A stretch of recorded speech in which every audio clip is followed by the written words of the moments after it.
Bagsik ng lipunan, sanmang dakoy, pulos korupsyon, kahirapan. Ang bawat paglingoy tiyak na pag-iingatan, baka may matitigan, di na makauwi sa tahanan. Iyan ang tundong pinagisnan. Kung may makakain ay kumain, kung wala'y matulog, at bahala na. Sa ganito kalalitang pook, mayroon pa nga bang sisilang na pag-asa? Kung ang tadhana ng karamihan ay ipinagpa sa Diyos na lang, tutularan mo ba silang isinuko ang kapalaran? Dito umiikot ang pag-iisip ni Victor Del Mundo sa kanyang pagpupursiging makita at maabot ang kanyang kaligayahan, kariwasaan, ang kanyang langit. Samahan niyo ako ngayon at sama-sama nating muklatin ang istorya ni Victor sa Ang Tunduman May Langit Din ni Andres Cristobal Cruz. Nainlibag ang akdang ito noong 1986 sa Ateneo de Manila University Press. Ito ang itinuturing ni Andres Cristobal Cruz na kanyang panganay na nobela o ang kanyang unang nobela. Ito ay tinuturing na nobela dahil sa haba nitong umaabot ng humigit kumulang 360 na pahina na may mahigit 40,000 mga salita. Lumaki si Andres sa estero ng Tondo at namuhay sa mga kinagisnang kultura dito katulad ng paliligo sa estero, pangangalakal at pagkakariton, maging ang paglalako sa matataong lungsod ng Maynila. Sa ganitong mga impormasyon, nakikita natin yung mga maaaring naging inspirasyon ni Andres Cristobal Cruz sa pagsulat ng nobelang ito dahil naamoy, nakita at naranasan niya mismo ang mga kaganapan sa Tondo noong siya'y bata pa lamang. Ito ay mahalagang sangkap sa pagsulat ng isang nobelang realistiko o may lapit talaga o nakikita talaga natin sa lipunan ng ating ginagalawan. Mula sa mga karanasan at sa buhay Tondo, social realism ang tinutukoy natin genre ng kwentong ito. Social realism dahil kondisyon ito, paghihirap ng mga nasa atas manggagawa o ang ating working class. Komentaryo ito tungkol sa mga nagaganap na tunggalian sa lipunan, katulad ng mayaman laban sa mahirap, na hindi natin madaling nakikita o masasabing hindi rin pinapansin. Ito ay hindi pinapansin at di nakikita ng mga mismo nakakaangat at nilang mismo nakakaranas nito. Kumbaga, ang mga katulad na akda ay ginagambala ang mga nananahimik at nagpapatahimik sa kanilang mga nagagambala. Kung ng ganitong danas, masasabing akda, ang mga katulad na akda ay mayroong kapangyarihan na magpakilos sa kanilang mga nagagambala at mga nananahimik. Maaring gumawa sila ng paraan para mabago ang kanilang pamumuhay o palitan ang kanilang mga kilos upang mas umakma sa sentro ng pagbabago o pagpunta natin sa kaunlaran. Mula roon nakikita na natin kung gaano kaganda yung akdang ito dahil meron itong kapangyarihan na magpakilos. Hindi lamang nito pinapakita kung ano mayroon sa ating lipunan. Meron itong katulad na epekto na parang sa Naulimetangere o kaya ng El Filibusterismo. Sakto na yan, itinuturing pa nga ng mga manunuri katulad nila Reyes na ang pangunahing bida rito ay para kamo si Simon Ibarra na mayroong layunin na mapabago ang kanyang lipunan at matupok o mampuksa ang kanyang mga kinakalabang sakit sa lipunan. Yun pa man, kahit ganun kaganda na yung akda, ito ay tinutukoy bilang literary novel. Hindi kasi nito inaabot ang mga panlasa ng mga mambabasa na hindi lang ito ginagawa para magbenta, hindi lang ito ginagawa para kumita. Ang nakaka-appreciate talaga rito ay silang mga nasa akademya. Ito na talaga ito sa kanon o itong mga akda, itong mga hileran na akda na panitikan now. Kumbaga, ito yung mga magagandang akda na mayroong bisa, mayroong silbi sa ating lipunan, mayroong kapangyarihang magpabago at ito yung tinuturing na dapat na standard, dapat gayahin ng mga panitikan. Sa katunayan, ito ay nakatalaga sa 72 mungkahing nobela ni Virgilio Almario na kilala bilang isang pambansang alagad ng sining at alamat sa panitikang Pilipino. Nabanggit na ang mga kaligirang kaalaman tungkol sa akda, kung saan ito nagmula, kung sino sumulat ito, at kung ano kaya yung mga genre na maaari nating abangan mula rito. Ngayon, tatalakayin na natin kung ano nga ba ang buod o ang nilalaman ng akda. Ang akda ay pinamumunahan ni Victor, isang mag-aaral ng programang kasaysayan na nangangarap ng langit para sa kanyang tinagis ng buhay. Ang buhay niya sa tunto. Kaya gusto niya mapunlad ang kanyang buhay, pinagkasabay niya ang pag-aaral tuwing gabi at ang pagtatrabaho naman sa isang palimbagan kung umaga. Sa kanyang pamumuhay sa tundo at pangarap ng isang matiwasay na buhay, nakasama niya ang kababata na si Flor at naging kasintahan niya rin na lumaot. Si Flor ay kinikilala sa buong akta bilang isang napakagandang babae. Kahit saan dito sa akta din ng akda, nakikita si Flor dahil sa ganda niya.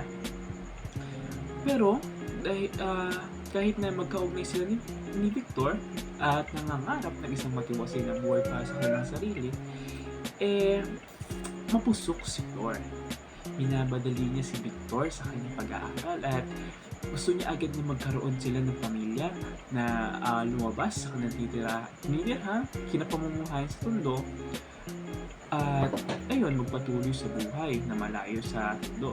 Ngayon naman, iba yung vision, iba yung nakikita ni Victor na dapat nilang taluntunin. Gusto kasi ni Victor na magpatuloy sa pag-aaral at wag na basta ipagpasawalang bahala o ipagpasadyo sa kanilang kapalaran.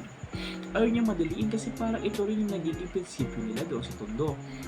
Kumbaga, isinuko na ng mga tao ron kasi kanilang kalagayan sa bathala sa Diyos.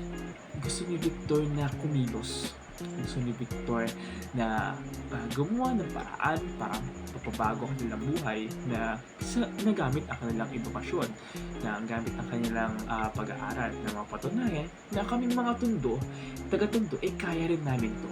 Kami mga tundo hindi nakukulong sa kunumang kumbensyong ipinapatos sa amin ng lipunan.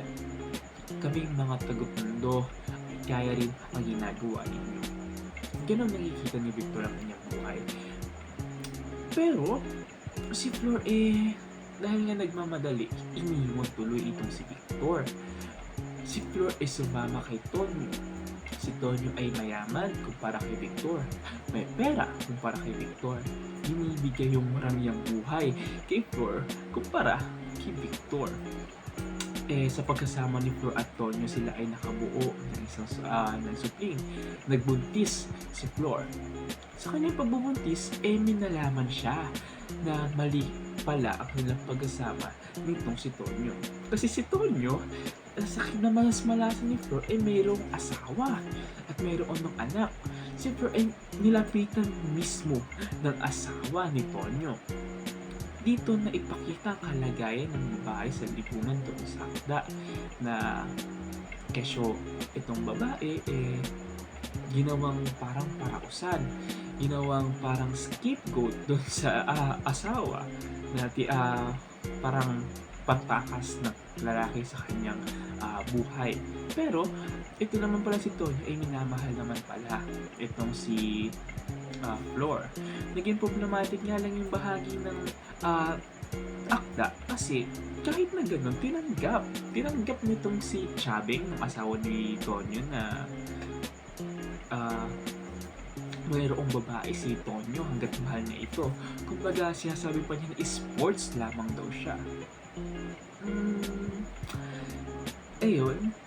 Pero kalaunan, ito namang si Flor iniwan din talaga yung pagkasama nila ni Tonyo kasi mas gusto niya maghirap si Tonyo na hindi siya makasama, katulad ng paghihirap ni Chabeng dahil sa ginagawa ni Victor.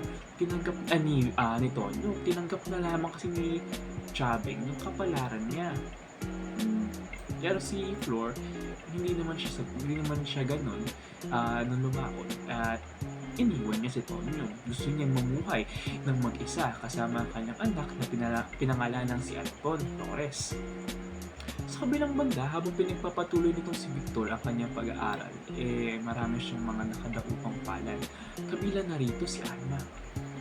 Si Alma ay malayo sa buhay na kinagisnan ni Victor.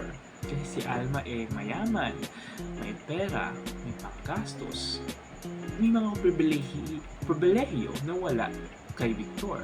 Kaya itong si Victor, madalas niyang sinusumbatan itong si Alma na ikaw meron kang ganito, ako wala. Ako nangangarap ng kaganito, kaya ikaw meron na. laging pinapakilala ni Victor ang kanyang pangarap at ang kanyang mga prinsipyo umabot ang pangarap na yun.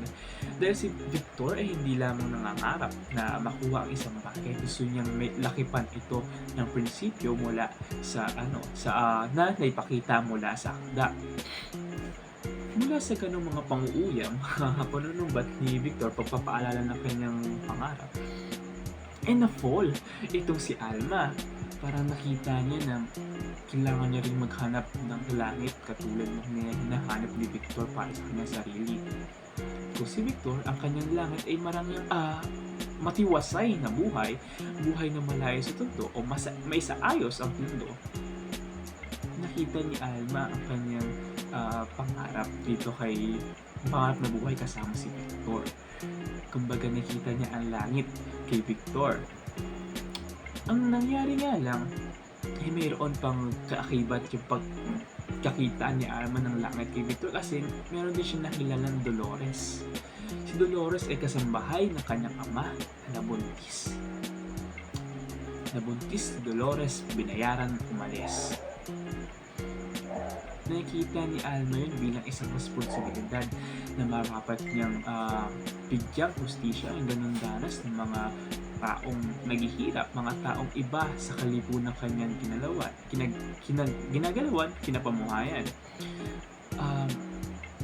Meron siyang responsibilidad na mapaayos sa mga buhay ng mga naagabyado ng kanilang lipunan mapagsamantala.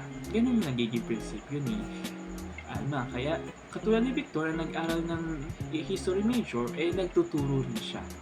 At ang pinili niyang pagturuan nung lumaon ay ang Torres High School na malapit sa Tondo, na pinagtuturuan din ni Victor. Ang ilang pagkatagpo ay lumalim at nagkaroon sila ng pagtitinginan sa isa't isa. Kahit na itong si Victor, alangang-alangan dito kay Alma kasi na si Alma mayaman. Na iba sa buhay na hinaharap ni Victor. Iniwan na siya ni Flor noon na naghihirap. Kasi ayaw nga ni Flor ng mahirap na buhay. Ayun din yung iniisip niya kay Alma. Pero sa paulit-ulit na pangamba ni Victor, paulit-ulit naman din yung paglilinaw ni Alma na ayos na sa kanya ang ganang buhay. Basta kasama si Victor. Nung lumaon, kahit natatakot si Victor sa kapaligiran, sa lipunang kinamumuhayan ni Alma, tinanggap din naman siya ng mga magulang ni Alma at doon ay nagkaroon sila ng ugnayan at sa pagkatapos ng ataga sila dalawa ay ikinasal at tumira sa isang aksesorya o masasabi nating apartment doon sa Tondo na may suporta mula sa mga magulang ni Alma at mga magulang mismo ni Victor. Doon nakita ni Alma at Victor ang langit na nasa forma ng pag-ibig sa Tondo. Mula sa nabanggit na board na kanina, nakilala na nga natin yung mga pangunahing tauhan. Hinati natin sila sa tatlo, si Victor, si Alma at si Flor. Kapwa sila mayroong mga buhay na inilalahad doon sa nobela. Hindi lang ito nag-iisang point of view, hindi lang ito point of view ni Victor, point of view ito ng tatlong mahalagang tauhan. Isa sa mga bagay na nagustuhan ko sa kwento kasi hindi ito nakasentro sa isang tao lamang. Lahat sila ay mayroong kanya-kanyang mga resolve, kanya-kanyang mga pinatunguhan sa buhay. Si Victor, si Alma, nagkaroon ng naging mag-asawa. Ito si Flor, mayroon siya pinaglaban para sa sarili. Nakuha ni Victor ang pag-ibig kay Alma, at si Alma nakuha yung gusto niyang pag-ibig mula kay Victor. At si Flor naman, may kanyang sariling paraan na pamumuhay na akma naman sa kanyang layunin.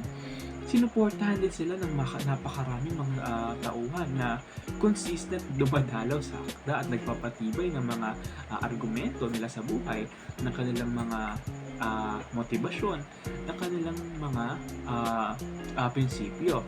Kay Victor, pinakilala all throughout the story yung kay Aling Sean na itong si Aling Sean ay nanay ni Victor na madalas nag-aalala nga sa kalagayan ng kanilang pamilya kasi wala ng ama si Victor at sobrang delikado pa sa buhay sa Tondo. Lalo na naman para sa buhay ng kapatid ni Victor na si Lucas. Kung si Victor nangangarap na umalis sa mundo, umalis sa ganong klase ng buhay, makuunlad ang ganong klase ng buhay. Si Lucas sa kanya nanonood ang kalikasan ng isang itinuturing na taga-tondo na stereotype sa kwento. Si Lucas kasi ito yung matapang, ah, walang sinusunod na batas kasi tao sa kanya, Lucas Bacas, hindi siya nakadilhensya at iyon, kumakapit siya sa patalim bilang proteksyon sa kanyang sarili kung sa tingin niya siya ay nangagrabyado. Narean din si Alma at ang kanyang buhay maramya sa forma ng kanyang pinsang si Mimi na suporta niya sa kwento at si Monching na manliligaw rin niya na parang lagi nagpaparamdam pero hindi matuloy-tuloy sa kwento kasi nga si Alma nakabaling talaga dito kay Victor. At syempre nariyan din si Mr. at Mrs. Fuentes na hindi naman nabanggit yung pangalan sa Fuertes na hindi naman nabanggit yung pangalan sa buong kwento. Bale sila ay nakatalaga lang sa Mr. and Mrs. At sila ay kumbaga mayroong lipunang ginagalawan. Sila ay parang socialites kung tawagin na madalas sila na feeling sa kung sasabihin ng iba, kung anong bago, kung anong popular. Kumakabit sila lagi sa uso. Kumbaga,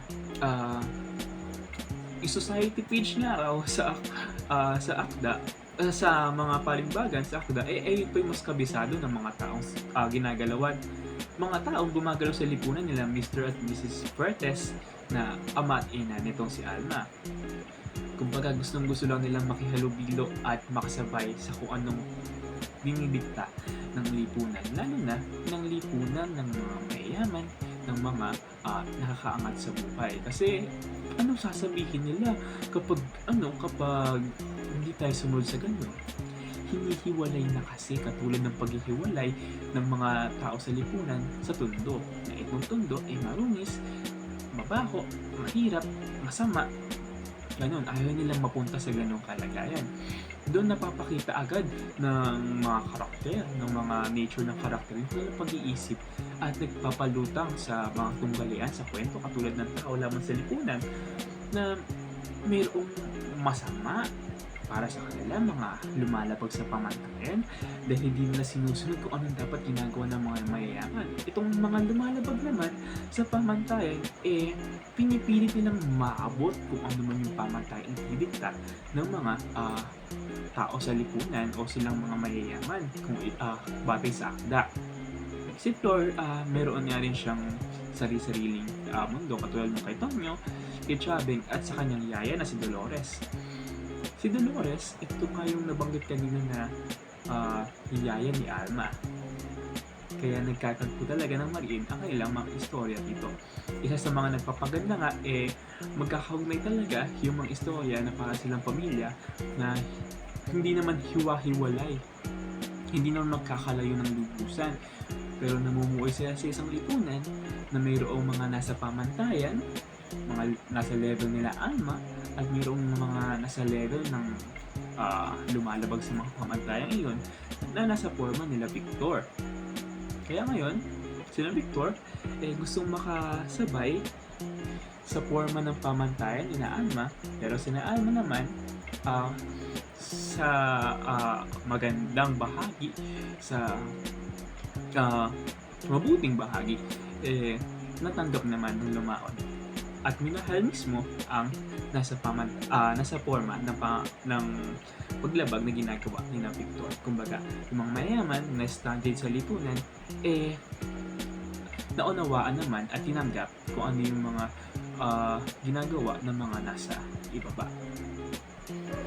Mula sa mga ganoong dami ng tauhan na meron tayo, mga pangunahing tauhan na matibay na susuportahan ng mga panuportang tauhan na may kanya-kanyang argumento, may kanya-kanyang motibasyon, may kanya-kanyang pangarap sa buhay, sila ay nagkatagpo-tagpo sa lipunan ng tundo.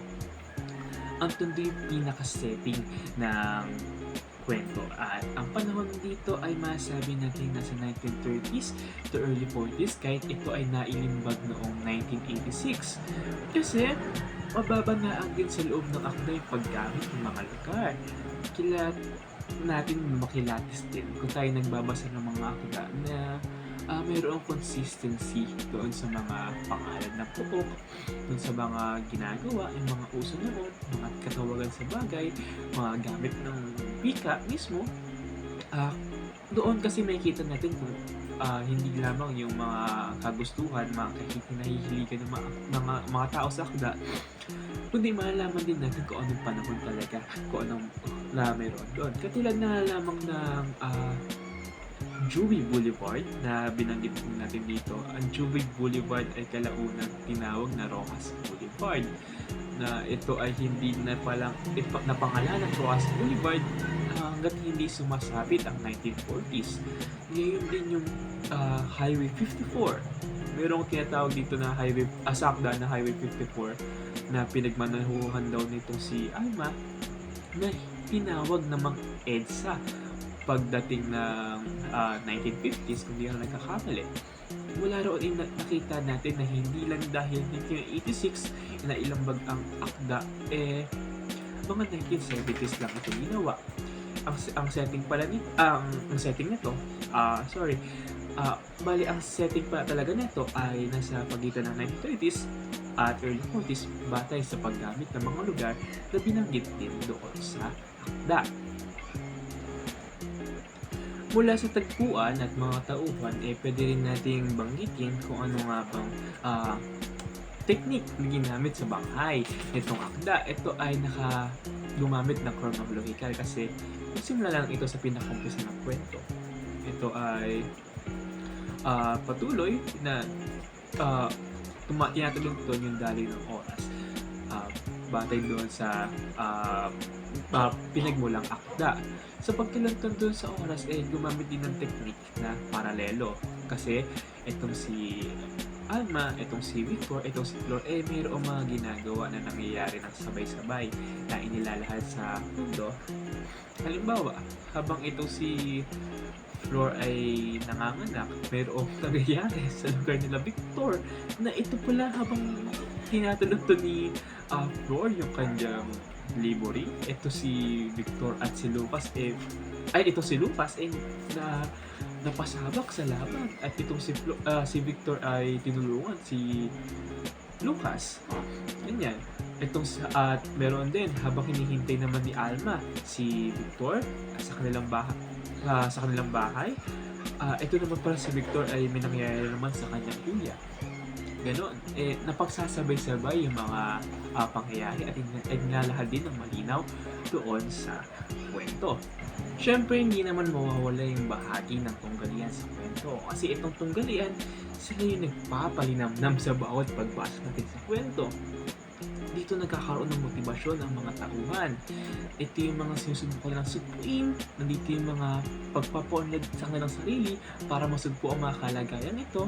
At ito yung parang nagiging sentro ng kanilang mga ginagawa at nararanasan na problema at kariwasaan doon sa istorya. Masabi natin na ito ay tao laban sa lipunan dahil kita-kita naman natin na itong si Victor nagkakaroon siya ng karanasan at mga stereotypes mula roon sa lipunan ginagalawan niya, na sa lipunan itong mga may hirap ay hinihiwalay, na itong mga may hirap ay nilalayuan, itong mga may hirap ay tinuturing na iba kumpara doon sa standards ng lipunan. At itong standards na tinuturing sa lipunan ay yung dapat ikaw ay maging mayaman, ikaw ay dapat na maging matiwasay ang buhay. Kumbaga, kung ano mang din nakakabit ng mga principles, ng mga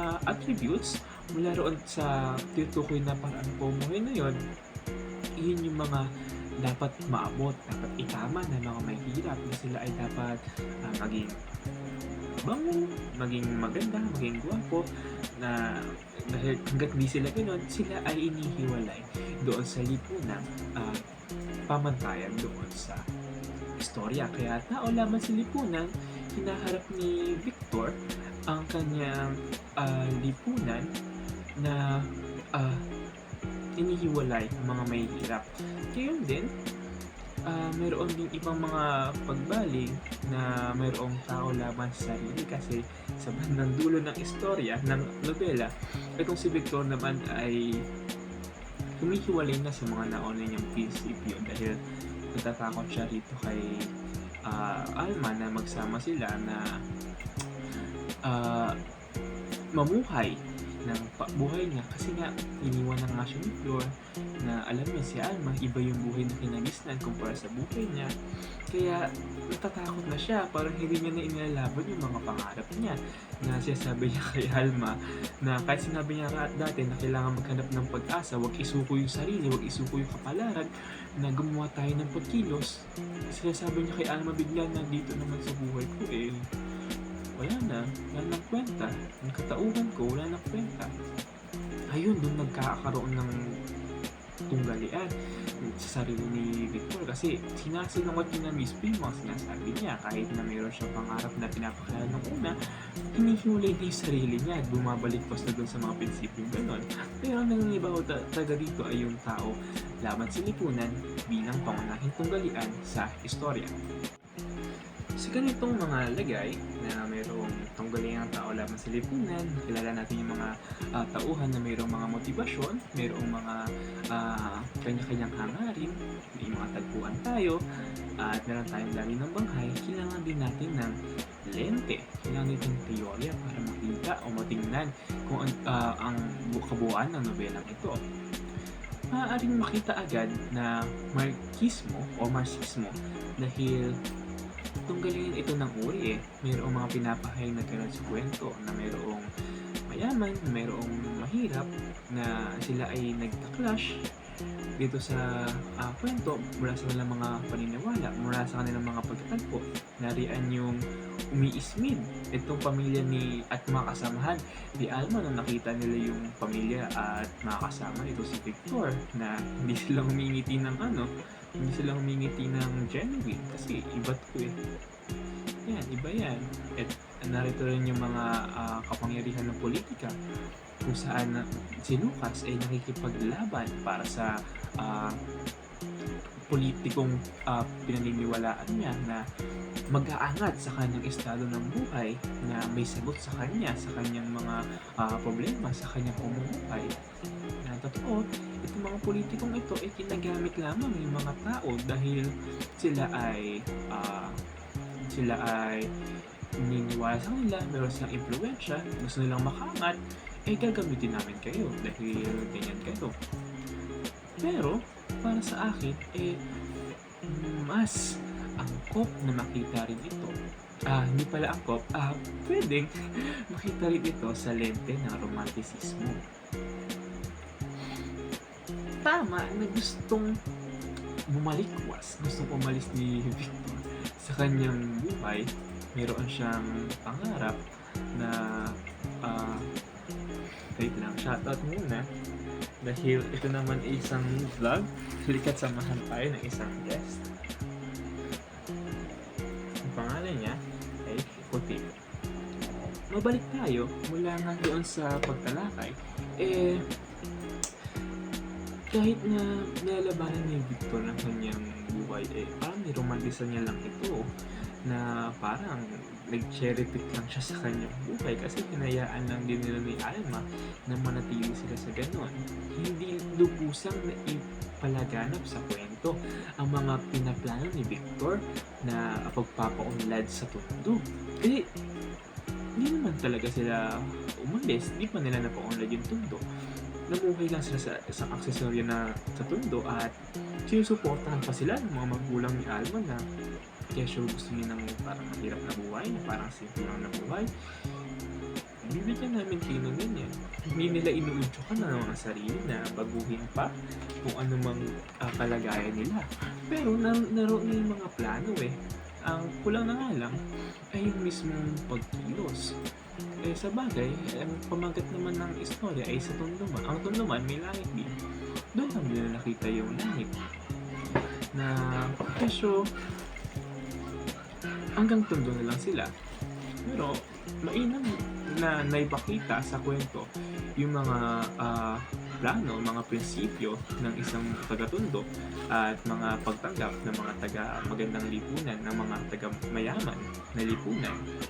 Gayunpaman, limitado nga lang na limitado lamang ang mga pagpaplano iyon sa pag-angat ng buhay at niromantisa lang talaga nila sa dulo yung kahirapan.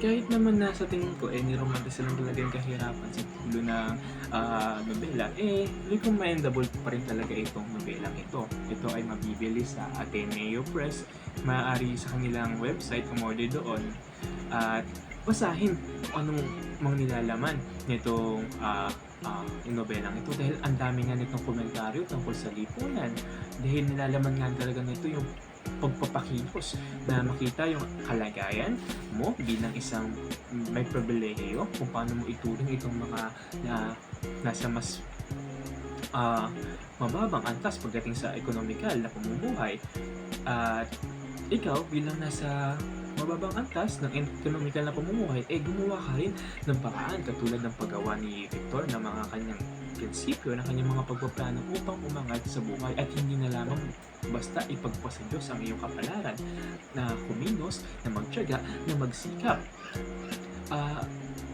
Ang mga nasabi mula rito sa pagsusuri, panunuring aklat, galing pa lamang sa baguhan na nagsusuri. Ito ay napakagandang karanasan para sa akin. Lalo gustong gusto ko rin na nagbabasa. Lalo na ngayon, nagkaroon kami ng kursong Maikling Kwento at Panitikan mula bukod pa sa panulaang Pilipino na mayroon ding mga interpretasyon, na mayroon ding mga kaalamang binibigay mula doon sa panitikan. Kaya itong mga pagsusuring ito ay hindi naman ito hanggang sa unlad na ng aking buhay, ito ay magbabago pa. Kaya tiyak na mababalikan ko itong video na ito, itong vlog na ito, na mali pala yung pagtingin ko o mas mapapatibay pa yung mga pagtingin ko. Kaya naman kayo, inuudyokan ko rin kayo magbasa nito dahil sa mga nabanggit na rin kanina na kalakasan, mga silbi sa lipunan at pagkaangkop nito sa kung ano mang meron. Kasi kahit na ito ay matagal nang nailimbag, pag nabasa natin yung mga nalalaman nito, hindi naman talaga naluluma yung mga nangyayari. Katulad ng mga usapin tungkol sa politika na kahit na noon, mayroong guns, pero hindi naman mayroon pa rin namang guns, mayroon pa rin mga nagkatakutan, mayroong mga napapatay dahil sa politika. Yung mga kalagayan ni Dolores, kalagayan ni Flor, kalagayan ni Alma, may kita po rin natin sa mga babae sa ating lipunan sa kasalukuyan na mayroong mga babaeng napubuntis, binabayaran, pinapalayas, may mga babaeng pinaglalaban yung sarili nila na kailangan mong maghirap, kailangan kitang hiwalayan kasi ganun yung ginagawa mo sa asawa mo. May mga babaeng bumabalikwas sa standards ng lipunan kinagisa nila. May mga beauty standards na binabaliko, mga pamantayan sa kung sino lamang dapat yung babae na talaga namang tinatanggal na o binabaklas na ng mismo kababaihan sa ating lipunan. Kaya ito, hindi lamang ito importante dati. Importante pa rin ang manilalaman ito sa ngayon.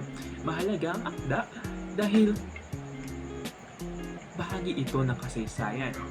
At ang kasaysayan hindi lamang basta past, hindi lamang basta luma. Natututukan natin sa kasaysayan kung ano yung mga nangyayari noon upang hindi na ito maulit sa ngayon. Kahit na makita natin itong mga nangyayari noon na nangyayari pa rin ngayon, mayroon yung pagpapatunay sa atin na kailangan natin kumilos, kailangan natin maghanap ng gamot sa lipunan. Kung ano nga bang ginawa nila noon na maaari epektibo ngayon at kung ano mga ginagawa nila noon na hindi na dapat natin gawin ngayon. Kaya ang mga katulad na libro na mabibilang sa klasiko, na mabibilang sa mga lumang libro ay dapat pa rin natin basahin bilang pagpapahalaga sa ating kasaysayan, pagpapahalaga sa ating lipunan. Muli, ako ay inyong baguhang manunuri ng aklat. Ako si Ian Jasper B. Aguilar at nagpapasalamat ako sa inyo sa aking pagsama sa book review vlog na ito. Hanggang sa susunod, babalikan natin itong pagsusuling ito at itatama pa natin ang mga at na rin ang mga pagsusuling mayroon dito. Hanggang sa muli, paalam at pagpapala.